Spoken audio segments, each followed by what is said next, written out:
That's so fascinating. Well, and what it brings to mind is, when we talk about the concept of choice within a spiritual context, right? And, you choose your outcome or your outcome is a result of your choices. And I think a lot of us, when we think of choice, we think of choice in the moment of chocolate or vanilla. But it sounds to me like what we're talking about is choice over time. Like, I don't know, maybe you smoking an example. If I have one cigarette in my whole life, it's probably not going to have disastrous effects. So that was the choice in the moment to smoke or not. But to choose to smoke consistently over a period of time, over days and weeks and months and years, that the aggregate of those 15 years of taking that into the body, which is not natural to the body, then that's the choice over time, right? So from my perspective, it's like if someone says, well, I don't know why I am in a place in my life where I don't feel like I have a voice or any authority, and we kind of dial into their history and we find that for the past 15 years, they've been saying no to themselves when they really want to say yes. So to deny your own authority every day and every moment for 15 years creates a reality where you have no voice because that's what you've been doing to yourself. Yes, completely. So it's not always just the choice in the moment. It's the consistent choice over time throughout, years and days and weeks. And I mean, I guess it's just like working out, right? If I go to the gym once, I'm not going to be in shape. But if I go to the gym every single day, 5 days a week for an extended period of time, that does create a long-term impact in my physicality. Yeah, and let me put it in physical terms. And when we're suppressing, for example, anger. So if we're in a situation where we don't feel we have power to change, and the anger comes up, the frustration comes up, but we don't express it, it has to live in the body.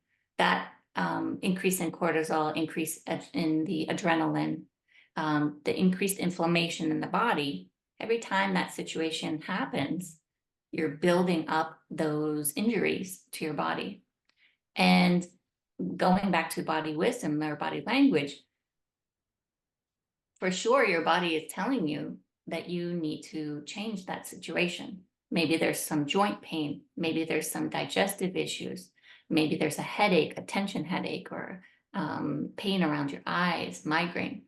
um, those are body signals to tell you that something is not right and you need to look at this, Yeah. but we ignore those. Well, yeah, and I think it also we need to, I think, also include the fact that the body is incredibly resilient. It is incredibly intelligent and it does have its own understanding.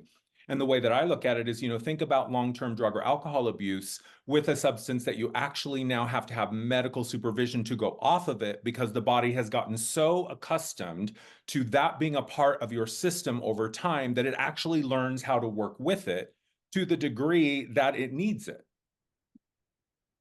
So let's talk about, you've been talking about the idea of the signal and the interpretation. Can you clarify that a little bit? Yeah, I'd love to. So I see it as a two parts of one process. There's a objective signal comes from the body, as I mentioned, like joint pain, migraine, digestive issues, bloating, constipation, and it's the story we make about that sensation. If we have the joint pain, it's like, oh, I worked out too hard yesterday. Or if we have the migraine, it's, oh, I am stressed about work. And those could be true, or they might not be true. And often, when those processes of creating stories about our pain or our discomfort are left in the automatic mode or the subconscious mode, as we might say, what is allowed to come in is the programming from our past. And some of that might be helpful and accurate, and some of it may not be. And one of the things that opened my eyes to this process of the truth versus the programming is back when physicians were, just starting to really take root in the Americas in the 20s and 30s. And at this time, there's a group of them called the hygienists. And they were studying what they called natural activity of the body. And they noticed that there was more than one type of hunger. And only one that they noticed was actually due to caloric deficits. Mm. So you might call that true hunger. And for those of you who want to know, it's actually a heat around the throat and chest and a salivation in the mouth. When we feel other things like a burning in the stomach or feeling fatigued or feeling lightheaded, that is part of the digestive and signaling process, but it's not about a caloric deficit. And so what I like to do is help people understand what are the physiological processes and separate that from the story that we put on them.